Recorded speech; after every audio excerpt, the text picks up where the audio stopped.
हालात तुम्हारे लिए बदल दिए जाएंगे।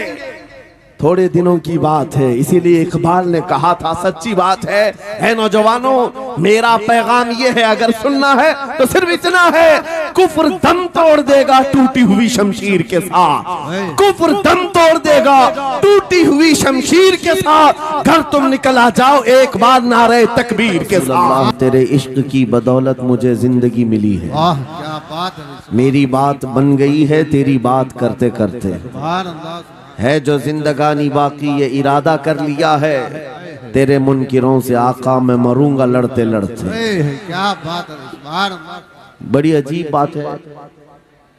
मैं आप हजरात के दरमियान यहाँ आया, इलाके की जोग्राफियत मालूम करना मेरी आदत रहती है। इत्तेफाकी बात है, मौलाना शाहिद साहब अजहरी ने ये मुझे बताया कि ये चौक भी मुजाहिद चौक कहलाता है, सुभान अल्लाह, और यकीनन यहाँ मुजाहिदीन को होना भी चाहिए,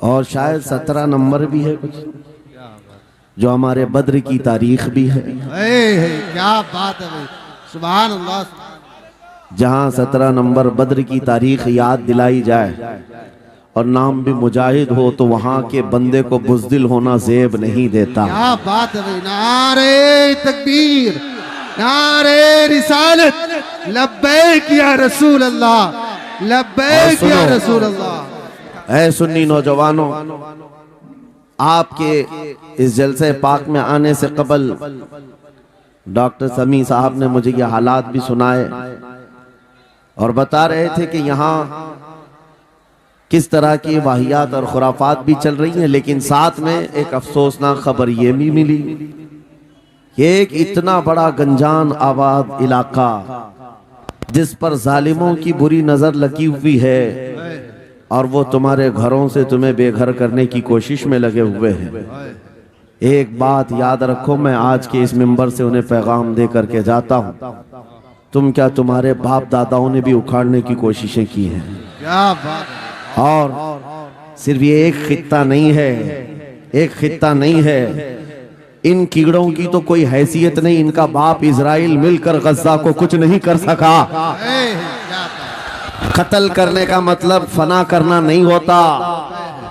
इजराइल जैसी जालिम ताकत जिसके पास सुपर पावर ताकतें, पेट्रोट मिसाइल भी हैं, दादा अमेरिका साथ में खड़ा हुआ है, यूरोपीय यूनियन साथ में खड़ी है, और निहत्ते कंकरियां लेकर खड़े होने वाले बच्चों का मुकाबला कर रहे हैं, और एक दो नहीं 10,000 से ज्यादा कत्ल भी कर डाले, बच्चों को मार भी दिया, लेकिन पेट नहीं भरा, डर खत्म ही नहीं हुआ। वो डर अभी भी खत्म नहीं हुआ। हजारों को कत्ल तो कर लिया, लेकिन रात की नींद और चैन अभी भी बेकार है, गारत है, क्योंकि उन्हें अंदाजा है इस बात का कि इनमें एक भी जिंदा बाकी रह गया तो कल का वो सलाहुद्दीन बन सकता है। क्या बात, तारीख दोहराई जा सकती है। तुम्हारे इलाकों को उखाड़ फेंकने और इसको बेघर करने की एक ही साजिश होती है कि ये गुलामाने उम्मते मुहम्मदिया में रसूल पाक सल्लल्लाहु ताला अलैहि वसल्लम की इस उम्मत में कोई शेर बेदार ना हो जाए, वरना कुत्तों की नींद हराम करके रख देगा। क्या बात, मेरे अजीजों, अपनी वैल्यू समझो, अपनी हैसियत समझो।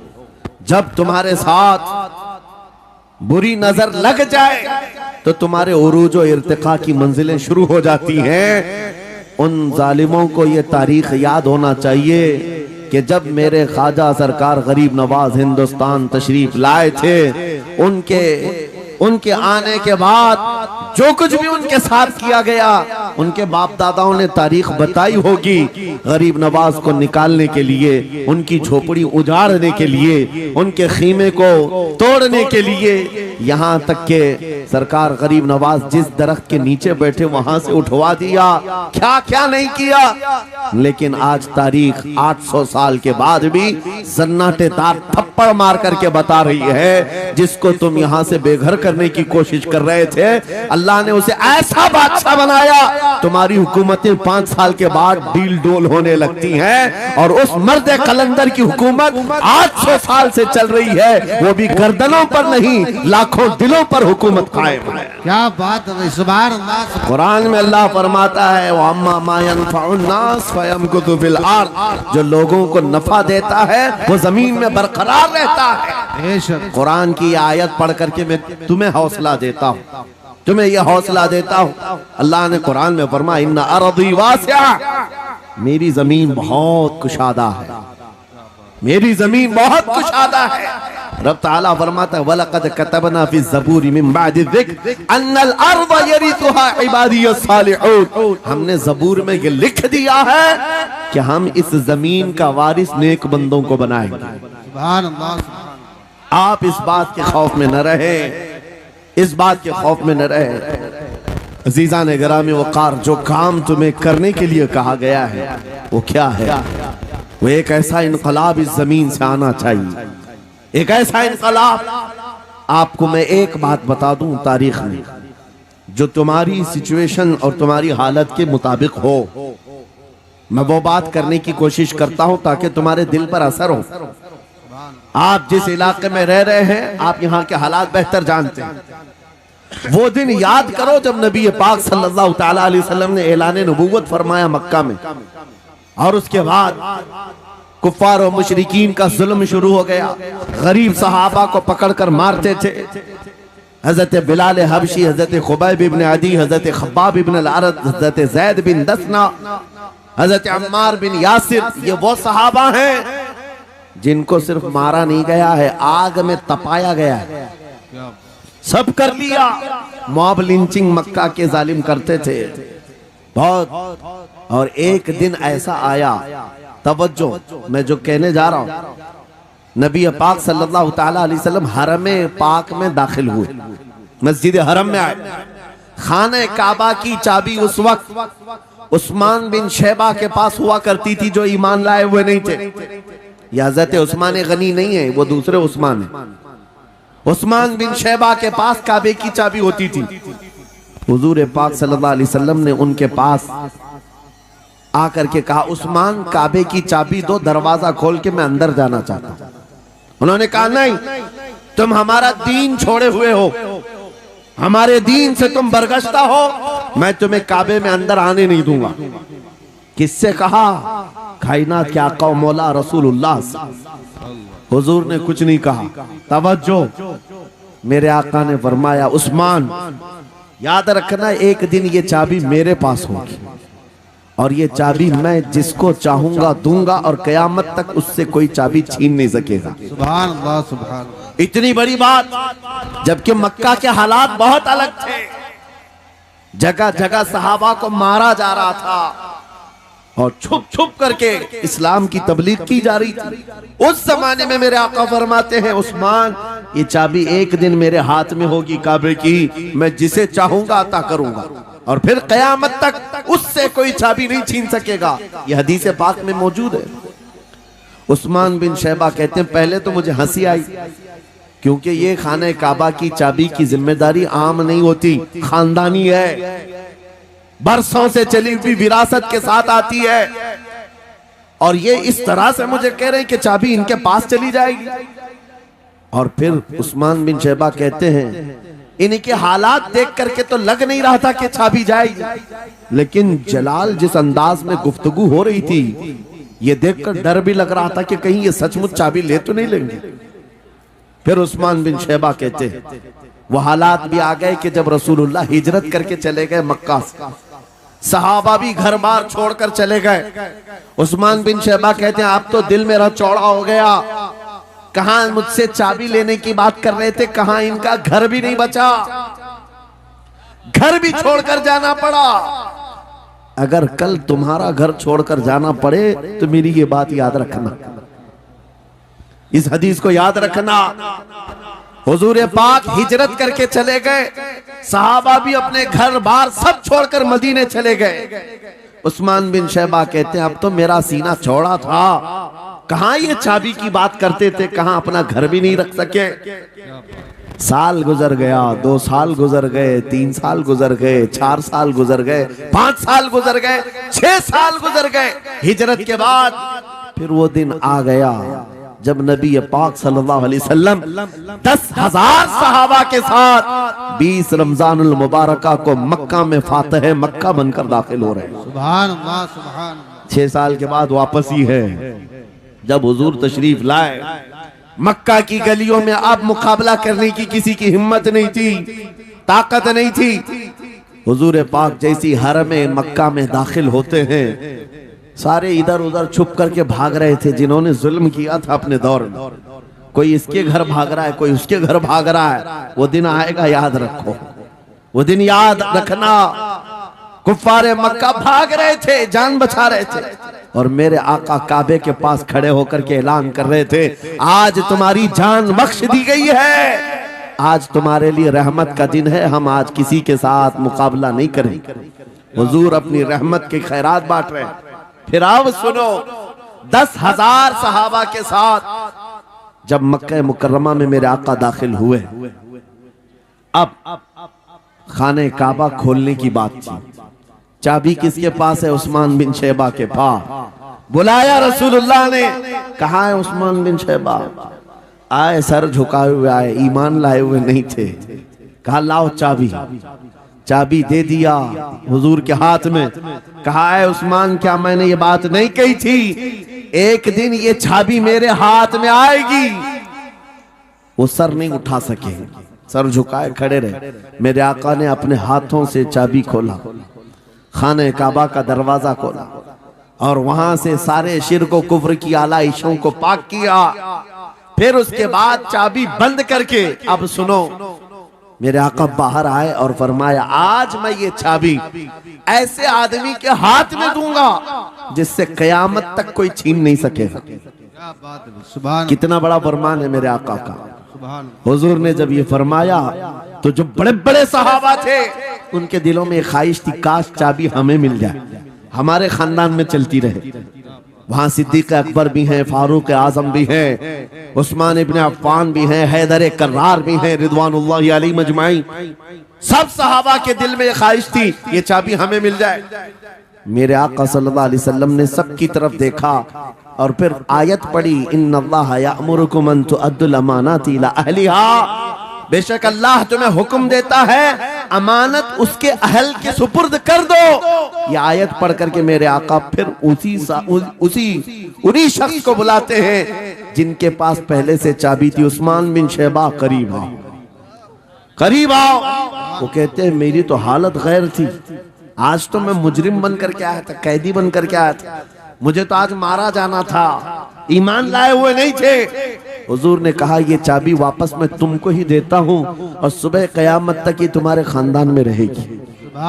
इतना कहना था, उस्मान बिन शैबा ने पुकार कर कहा, ला इलाहा इल्लल्लाह मुहम्मदुर रसूलुल्लाह। क्या बात है, सुभान। मेरे अजीजों, आज भी जाकर देख लेना, दसियों बादशाह आए होंगे, सैकड़ों हुकूमतें बदल गई होंगी, खाने काबा की चाबी आज भी उस्मान बिन शैबा के खानदान में ही मौजूद है।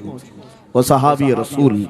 मैं ये हदीस इसलिए आपके सामने अर्ज किया, तुम उस रसूल के उम्मती हो, उस रसूल के उम्मती हो जिन्हें एक बार ललकार करके चैलेंज कर दिया गया था कि काबा की चाबी नहीं देंगे। मेरे आका सल्लल्लाहु अलैहि वसल्लम ने अपने जलाल और जमाल के संगम के साथ ऐलान फरमाया था, ये चाबी मेरे हाथ में होगी। आज उस हबीब कायनात रसूल कायनात सल्लल्लाहु अलैहि वसल्लम की उम्मत को मैं ये हदीस सुना करके अर्ज कर रहा हूँ, हालात अगर मक्का जैसे आ गए तो नर्वस मत हो जाना, हमारा घर लुट जाएगा, हमारी चाबियां चली जाएंगी, हमारे कुवाड़ दरवाजे बंद हो जाएंगे। उस नबी को याद करना, आका आपका उम्मती अगर बेघर किया जा रहा है, आपकी तरफ से मदद आ जाए और आएगी, मेरा यकीन है मदीने से आवाज आएगी। आज ये जालिम कुत्ते अगर तुम्हारा दरवाजा बंद करते हैं, इंतजार करो, इंतजार करो, कुछ देर की खामोशी है, फिर शोर आएगा। आज कुत्तों का वक्त है, कल हमारा दौर आएगा। नारे तकबीर, नारे रिसालत, अज़मते रसूल, शाने रसूल, फैजाने औलिया इकराम फैजान आशिक रसूल बात सिर्फ इतनी है कि हम छोटी छोटी तकलीफों से बिलबिला उठते हैं और हम सबर की तरफ नहीं देखते। हमें हालात आज हिला दिए जाएंगे, झिझोड़ दिए जाएंगे। कुरान पाक में रब ताला फरमाता है, अम हसीबतुम अन तदखुलुल जन्नह वलम्मा यातिकुम मसलुल लज़ीना खलौ मिन क़ब्लिकुम मस्सतहुमुल बअसाउ वद्दर्राउ वज़ुलज़िलू हत्ता यक़ूलर रसूलु वल्लज़ीना आमनू मअहु मता नस्रुल्लाह अला इन्न नस्रल्लाहि क़रीब। मेरा रब फरमाता है, क्या तुम ये सोच कर बैठे हो कि ऐसी ही जन्नत में दाखिल हो जाओगे और पहले वालों को जिस तरह तकलीफें आई तुम्हें नहीं आएंगी? उनको हिला दिया गया था, यहाँ तक कि रसूल ने भी और उनके साथ ईमान वालों ने भी ये कह दिया, ये कहने लग गए अल्लाह की मदद कब आएगी? आगाह हो जाओ, अल्लाह की मदद बहुत करीब है। कुरान की आयत है।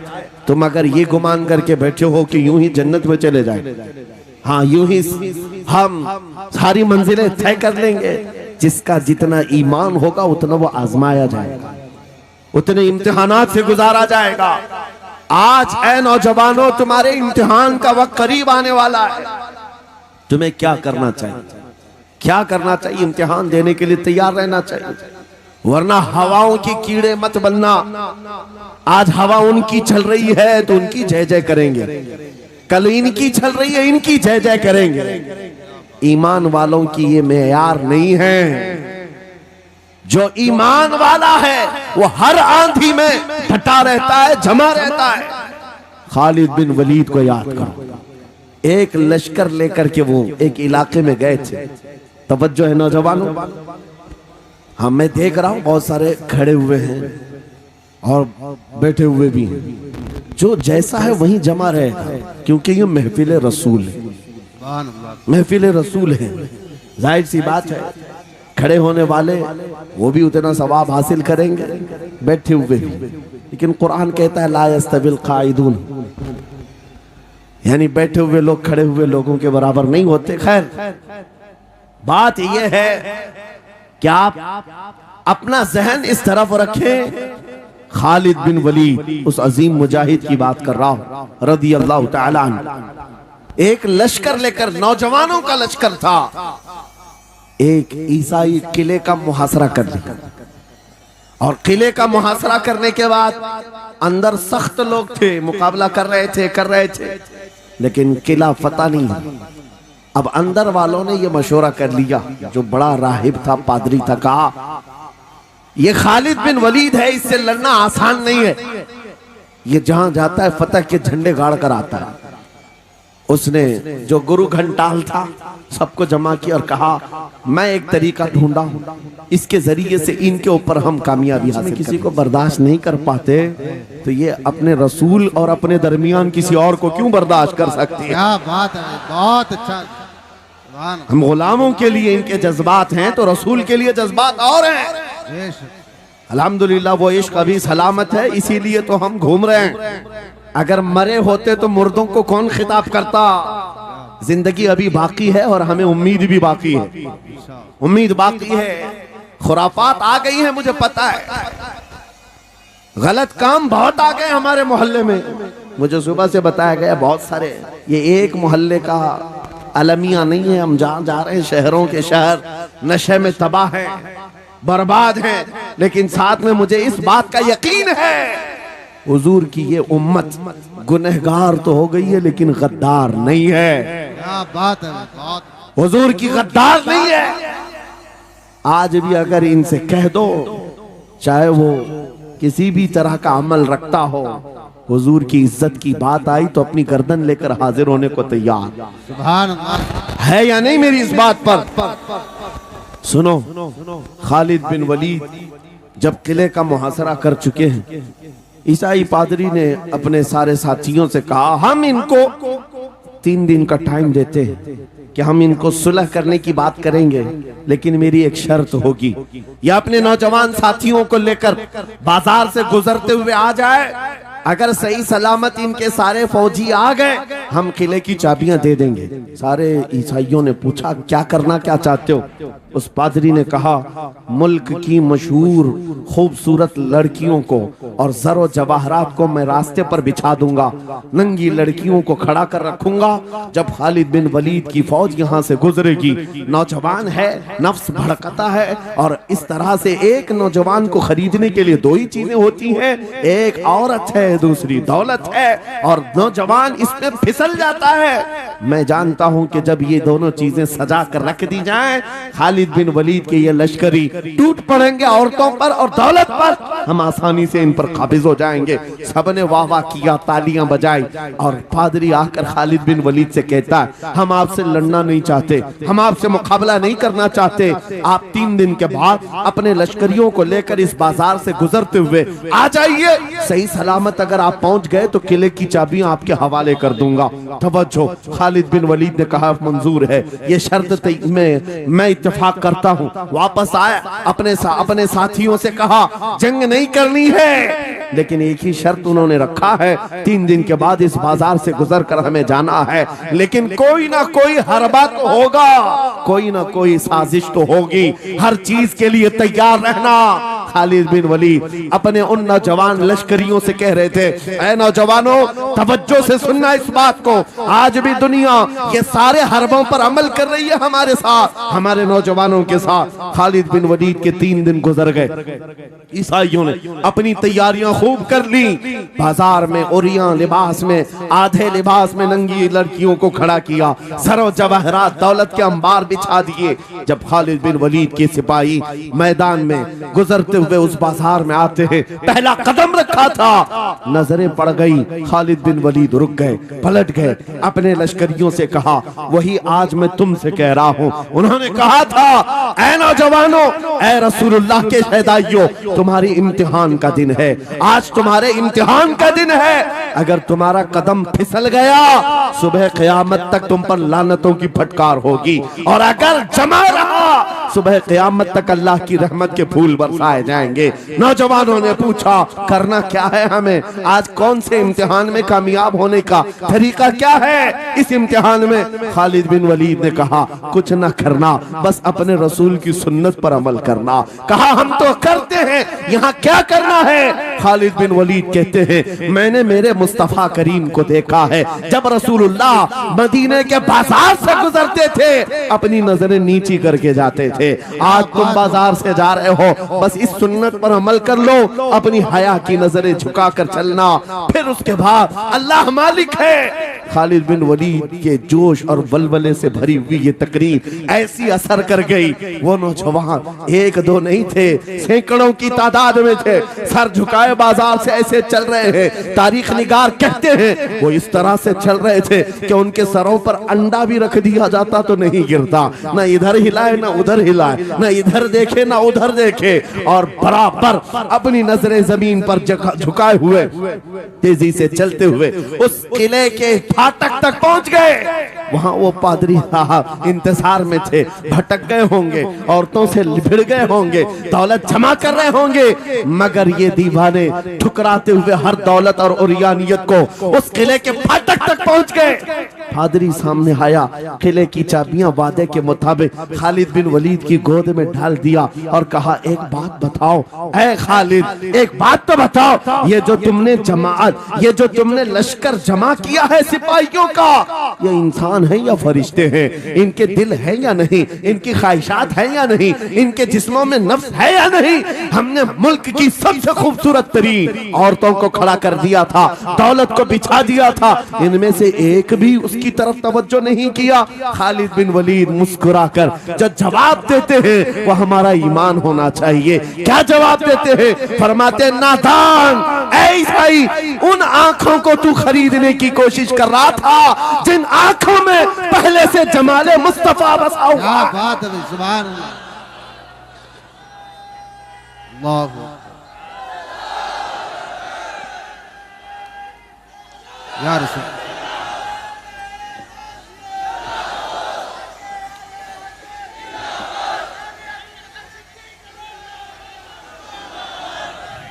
ये जो लोग लाइट के करीब हैं इनसे गुजारिश है कि आप हट जाएं, करंट लग। मेरे अजीजों, ये जवाब था उन आंखों को दुनिया का हुस्न क्या धोखा दे सकता है जिन आंखों में पहले से जमाले मुस्तफा बसा हुआ।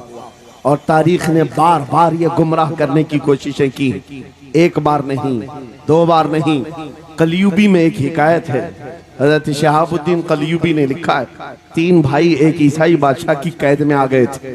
तीनों सगे भाई थे और जवान भी थे। जवान ज्यादा है इसलिए खिताब कर रहा हूं। इसका मतलब ये नहीं है कि बूढ़ों के लिए कोई नसीहतें नहीं। इंसान है, नफ्स है, तो सबके लिए, सबके लिए है। 3 जवान कैद में आ गए। बादशाह ने उनको ऑफर दिया कि मेरे दीन में आ जाओ, मैं सिपाही बना लूंगा, वजीर बना लूंगा। मगर वो रसूलुल्लाह के गुलाम थे, मेरे आका के शहदाई थे। कहा इतनी आसानी में तो हम दीन नहीं बेच सकते। तवज्जो है नौजवानों, ये सब तुम्हारे साथ हो रहा है। दौलत तुम्हें दिखाकर, हुस्न तुम्हें दिखाकर अगर दुनिया खरीद सकती है तो लानत है ऐसे तुम्हारी जिंदगी पर, तुफ है।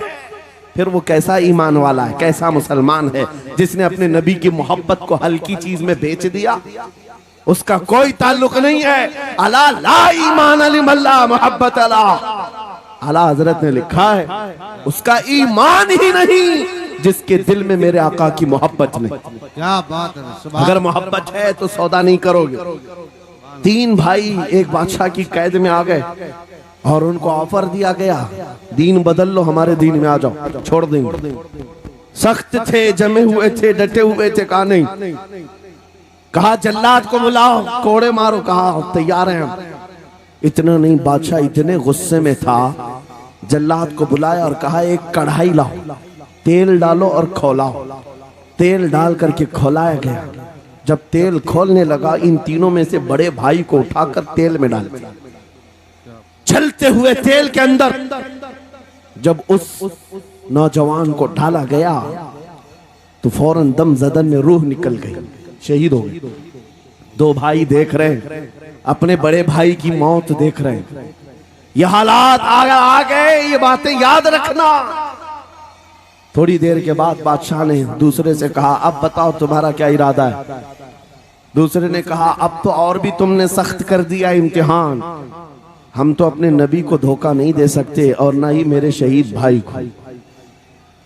बादशाह ने दूसरे को उठाया और तेल में डाल दिया, खोलते हुए तेल में डाल दिया। 2 शहीद हुए। तीसरा जो था वो 22 साल 25 साल के बीच का था। ये भरी जवानी है, अंगारा होता है। हर नौजवान को ये लगता है कि ये दिन हमारे ऐश के हैं। दुनिया में जहां चमकती हुई चीज को देखता है दिल दे बैठता है, माँ बाप से भाग जाता है, घर बार को छोड़ देता है, उसको हर अच्छी चीज बुरी लगने लग जाती है। ये उम्र बड़ी खतरनाक मंजिल पे आ जाती है नौजवानों, जो इस उम्र में बच गया इंशाअल्लाह वो आगे भी बच जाएगा, आगे भी बच जाएगा। 22 साल का खड़ियल जवान है जिसके सामने उसके 2 भाइयों को खोलते हुए तेल में डाला गया। उसकी कैफियत क्या होना चाहिए? अब पूछा गया तुम्हारा क्या इरादा है? कहा इस तरह तुम 100 बार भी तेल में डालोगे तो मैं यही कहूंगा मेरा रसूल मोहम्मद सुभान अल्लाह सल्लल्लाहु अलैहि वसल्लम, हमारे आका मोहम्मद सल्लल्लाहु अलैहि वसल्लम है, मैं यही कहूंगा। बादशाह इतने गुस्से में था, कहा कि इसको चीर दो, इसको काट दो। वजीर था बादशाह का चालाक, उसने कहा इसको कत्ल कर देने, मार देने से कुछ होगा नहीं, मुझे 1 महीने का टाइम दे, इसको चेंज करके लेके आऊंगा, अगर नहीं लाया तो मेरी जिंदगी दांव पे लग जाए। बादशाह ने कहा ले जाओ, 1 महीने का टाइम है, इसको बदल करके लाओ।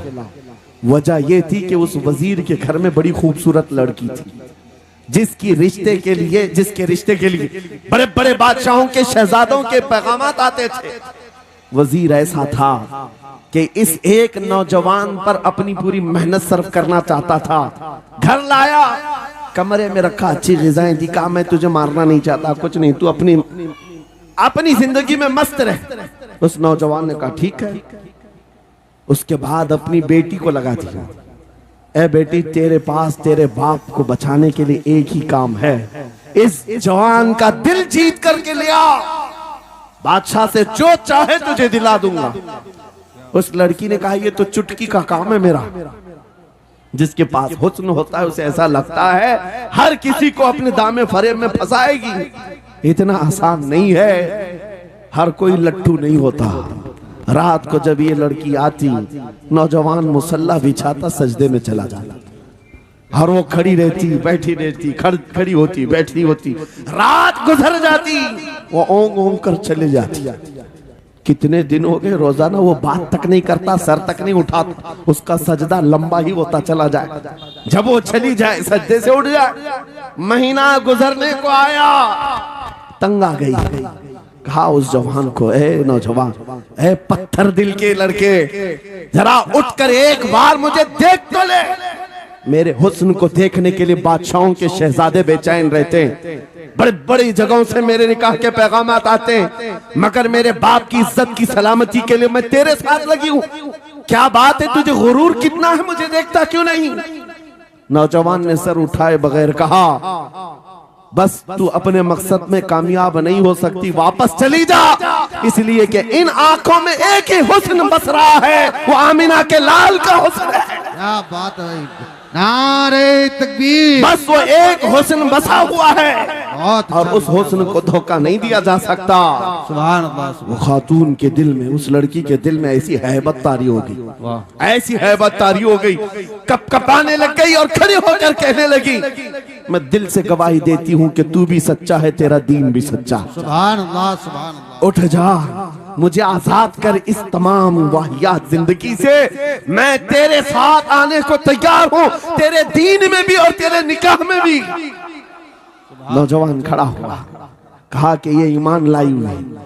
उस खातून ने कहा, मैं तेरी बेड़ियां खोलती हूँ, मैं यहाँ से जाने का रास्ता फराहम करती हूँ। दुनिया जिसको फंसाने के चक्कर में थी, अक्सर ये देखा गया है वो खुद अपनी गर्दन मुस्तफा के कदमों में देने को तैयार। क्या बात है। शर्त इतनी है कि मोहम्मद से वफा तूने, तो हम तेरे हैं। ये जहां चीज है क्या अल्लाह हो कलम तेरे, सुभान अल्लाह। सब तुम्हारा हो सकता है, सब तुम्हारा होगा। बस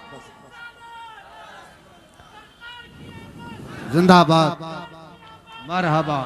मेरे अजीजों, अब सुनो आगे की बात। कलियू भी फरमाते हैं, इन जवानों की हिकायत क्यों सुना रहा हूं, ये आने वाले हालात, आने वाले हालात हैं। कहते हैं रात की तन्हाई में उस खातून ने उस नौजवान की बेड़ियां खोल दी, हुजरे का दरवाजा खोल दिया और उसको लेकर के निकल गई। कहा रास्ता मैं बताती हूँ, सल्तनत की सरहदें मैं उबूर कराती हूँ, फिर तेरी मर्जी, अगर मुझे साथ रखना है तो ले चल अपने दयार में, या फिर छोड़ना है तो छोड़ दे। उस नौजवान ने कहा कि ठीक है, साथ चलो। रात के वक्त ये दोनों तन्हा साथ चल रहे थे। ये भागे हुए लोग नहीं है, ये ईमान पर इस्तिकामत वाले लोग, सुभान, ये हुस्न पर फिदा होने वाले लोग नहीं। रात के वक्त जब चल रहे थे, आधी रात गुजरी हुई थी, अचानक घोड़ों के दौड़ने की आवाज आई। बहुत अहम बात कर रहा हूं, घोड़ों के टाप की आवाजें आने लग गई। अब ये दोनों डर करके एक दरख्त के पीछे छुप गए। उन्हें लगा बादशाह को खबर हो गई, बादशाह ने हमें पकड़वाने के लिए पूरी फौज भेज दी है। वजीर को भी पता चल गया होगा। ये डरे सहमे हुए दरख्त के पीछे छुपे हुए थे कि अब क्या होगा इसके बाद। घोड़ों के दौड़ने की आवाज कम होती गई, कम होती गई, और इनके दरख्त के आगे आकर सारे घोड़ों की आवाज रुक गई, सब रुक गए। और ये दरख्त के बाहर सर नहीं निकाल रहे थे। बाहर आई हुई जमात ने इनका नाम लेकर पुकारा, फलां बिन फलां बाहर आ जाओ। ये नौजवान कहता है, जब मैं बाहर आकर देखा, ये बादशाह की फौज नहीं थी, इसके दोनों शहीद भाई पूरी जमात के साथ घोड़ों पर सवार हैं। सुभान अल्लाह। जिनको बादशाह ने खोलते हुए तेल में डाला था, वो घोड़ों पर सवार आ रहे हैं। नौजवान देख करके हक्का बक्का रह गया। पूछा, भाईजान आप कैसे आए, आप कैसे आए? उन दोनों भाइयों ने कहा, ऐ हमारे नन्हे भाई, क्या तुझे पता नहीं अल्लाह ने फरमाया वला तक़ूलू लिमन युक़तलु फी सबीलिल्लाहि अमवात बल अहयाउ वलाकिन ला तशउरून। जो अल्लाह की राह में मारे जाएं उन्हें मुर्दा मत कहो, वो जिंदा है, तुम्हें उसका शऊर नहीं। ये सिर्फ तू हमें देख रहा है, पहचान रहा है। तुझे पता है ये जो जमात हमारे साथ आई है आम लोगों की नहीं, ये बदर खंदक के सहाबा की जमात है। सुभान अल्लाह, सुभान अल्लाह, बहुत अच्छा या रसूल, मरहबा। अल्लाह, बात सिर्फ इतनी है, बात सिर्फ इतनी है, अगर तुम अल्लाह के सच्चे बंदे बन जाओ, हुजूर के वफादार बन जाओ, पूरी दुनिया तुम्हारे लिए घुमा दी जाए, हालात तुम्हारे लिए बदल दिए जाएंगे। थोड़े दिनों की बात है, इसीलिए इकबाल ने कहा था, सच्ची बात है नौजवानों, मेरा पैगाम ये है, अगर सुनना है तो सिर्फ इतना है, कुफ्र दम तोड़ देगा टूटी हुई शमशीर के साथ, कुफ्र दम तोड़ देगा टूटी हुई शमशीर के साथ। घर तुम निकल आ जाओ एक बार नारे तकबीर के साथ। नारे तकबीर, नारे रिसालत, नारे गौसियत, लब्बैक या रसूल अल्लाह, लब्बैक या रसूल अल्लाह, नारे तकबीर। अब बात ये सुन करके चलो, दो मिसालें मैंने तुम्हारे सामने रखी, एक खालिद बिन वलीद की, एक इन नौजवान भाइयों की। दोनों जगह पर भी मैंने आपके सामने रखा दुनिया ने किस जरिए से हमें खरीदने की कोशिश की। खालिद बिन वलीद के जवानों को भी दुनिया औरत और दौलत से खरीदना चाहती थी, इन तीन जवान भाइयों को भी दुनिया दौलत और औरत से खरीदना चाहती थी। आज भी वही सिचुएशन है। आज अगरचे सामने तुम्हारे सामने नहीं लाया जाता, लेकिन हर एक की मुट्ठी में इंटरनेट पहुंचा करके, गंदी तस्वीरें तुम्हारे सामने पहुंचा करके तुम्हारे ईमान को खरीदने की दुनिया कोशिश में लगी हुई है। आपको पता है पूरी दुनिया की सबसे बड़ी इंडस्ट्री पोर्नोग्राफी की है। ये बॉलीवुड और हॉलीवुड कुछ नहीं लगते उसके सामने। पोर्नोग्राफी जो और यहाँ गंदी फिल्में बनाने वाली इंडस्ट्री सबसे बड़ी है, करोड़ों अरबों डॉलर उसमें खर्च किए जाते हैं। किस वजह से? तुम्हारी आंखों की हया खत्म हो जाए, तुम्हारे ईमान का कत्ल हो जाए। आज नौजवान ये समझता है मेरी मुट्ठी में मोबाइल है, मुझे कौन देख रहा है। ये घर के अंदर तारीकी में बैठ करके अपनी आंखों का सौदा कर रहा है। इन और यहाँ तस्वीरों को तुम अपनी उंगलियों के पौर से हिला हिला करके देख रहे हो। एक बात याद रखना, हो सकता है तुम्हारी माँ से पोशीदा है, तुम्हारे बाप से छुपी हुई हरकत है, तुम्हारे भाई और दोस्तों से छुपी हुई हरकत है। कुरान कहता है यअलमु खाइनतल अयुनि वमा तुख्फी सुदूर, वो अल्लाह है जो तुम्हारी आंखों की खयानत को देख रहा है, तुम्हारे दिलों में छुपे हुए हालात को भी वो जानता है। इसलिए याद रखना, आज हमारी की हुई हरकतों के लिए मेरा मौला फरमाता है फमन यअमल मिस्काल ज़र्रतिन खैरन यरा वमन यअमल मिस्काल ज़र्रतिन शर्रन यरा। जो एक राई के दाने के बराबर भी नेकी करेगा, कयामत में दिन वो भी दिखाया जाएगा, और एक राई के दाने के बराबर बुराई करेगा वो भी दिखाया जाएगा। लुकमान हकीम ने अपने बेटे को ये नसीहत की थी, या बुनैया इन्नहा इन तकु मिस्काल हब्बतिन मिन खरदलिन फतकुन फी सखरतिन औ फी समावात औ फिल अर्द याति बिहा अल्लाह। लुकमान हकीम उनका नाम है जिनका जिक्र कुरान में आया है, अगरचे नबी नहीं है, लेकिन अपने बेटे को क्या नसीहत किया था, बेटा अगर तू बुराई करेगा, चाहे पहाड़ की चट्टान में अंदर जाकर या आसमानों में जाकर या जमीन में अंदर जाकर, कहते कहीं जाकर कर ले, याति बिहा अल्लाह, अल्लाह वो तेरे सामने लाएगा, अल्लाह तेरे सामने लाएगा। क़यामत के दिन बेआबरू होना हो, जलील और रुसवा होना हो, तो फिर आपकी मर्जी।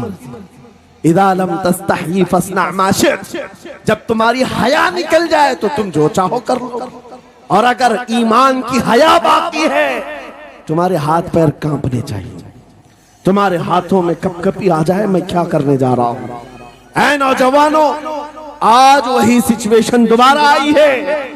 तुम्हारी आंखों को खरीदने के लिए करोड़ों डॉलर लगाए गए। तुम्हें एक बात याद है, बरेली से बड़े करीब रहते हो, ये आला हजरत का इलाका है ना, आला हजरत वाले लोग हैं। मेरे आला हजरत ने 100 साल पहले कहा था, आंख से काजल साफ चुरा ले, क्या या वो चोर बला के हैं, तेरी गठरी ताकी है और तूने नींद निकाली है। सुना जंगल रात अंधेरी छाई बदली काली है, सोने वालों जागते रहियो चोरों की रखवाली है। बात। ये किसके लिए कहा था आला हजरत ने? कभी आपने सुना?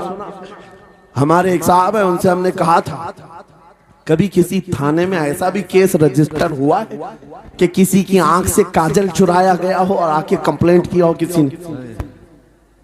आप थाने में जाकर पूछे, वो हंसेंगे। मियाँ, मोबाइल चोरी के वाकयात होते हैं, पॉकेट मार होते हैं, पैसे चोरी के होते हैं, सुन्ना चोरी, चैन चोरी। ये पहला केस सुन रहे हैं कि किसी की आंख से काजल भी चुराया। ये कैसे हो सकता है? ये इस्तिआरा है। मेरे अजीजों, मोमिन की आंख का काजल वो शीशी और डब्बी वाला नहीं, मोमिन की आंख का काजल इश्क मुस्तफा हुआ करता। क्या बात। मोहब्बत मुस्तफा है। और ये छीनने के लिए बड़े बड़े चोर बैठे हुए। तुम्हारी आंखों की हया खत्म हो गई तो तुम जो चाहे करने लग जाओ। तुम्हारी आंखें अगर भटक गई, इसीलिए मेरे आका ने फरमाया अन्नज़रतु सहमुम मिन सिहामिश शैतान, नजर शैतान के तीरों में से एक तीर है। ये नजरें ही धोखा खाती हैं। फिर ये जो बेहयाई आज आम है, यहां तक कि ये जिस्म फरोशी पर ले आती है, औरत को उसके नंगेपन तक लाती है और मर्द को उसकी बर्बादी पर लाती है नजरें। इसीलिए दवा बताऊं अपनी नजरों को बचाने का? दवा चाहते हो? उसी आला हजरत के शहजादे ने दिया था, मुफ्ती आजम हिंद ने दिया था। दुआ करो बारगाह रब्बुल आलमीन में कुछ ऐसा कर दे मेरे किरदिगार आंखों में, कुछ ऐसा कर दे मेरे किरदिगार आंखों में, हमेशा नक्श रहे रूए यार आंखों में। उन्हें न देखा तो किस काम की है ये आंखें कि देखने की है सारी बहार आंखों में। ऐ नौजवानों, तुमने अभी तक जमाले मुस्तफा को शायद सुना नहीं होगा, या तुम्हें देखने की वो तमन्ना आई नहीं होगी जो होना चाहिए। जिस दिन ये तमन्ना आ जाए, हर हुस्न फीका लगने लग जाए, हर खूबसूरती हेच लगने लग जाए, दुनिया की चकाचौंध पर तुम्हारा दिल कभी नहीं जाएगा। बस एक तमन्ना दिल में पैदा करो, अगर अब कोई आंखों में देखना है, एक ही चेहरा देखना है, वो आमीना के लाल का चेहरा देखना।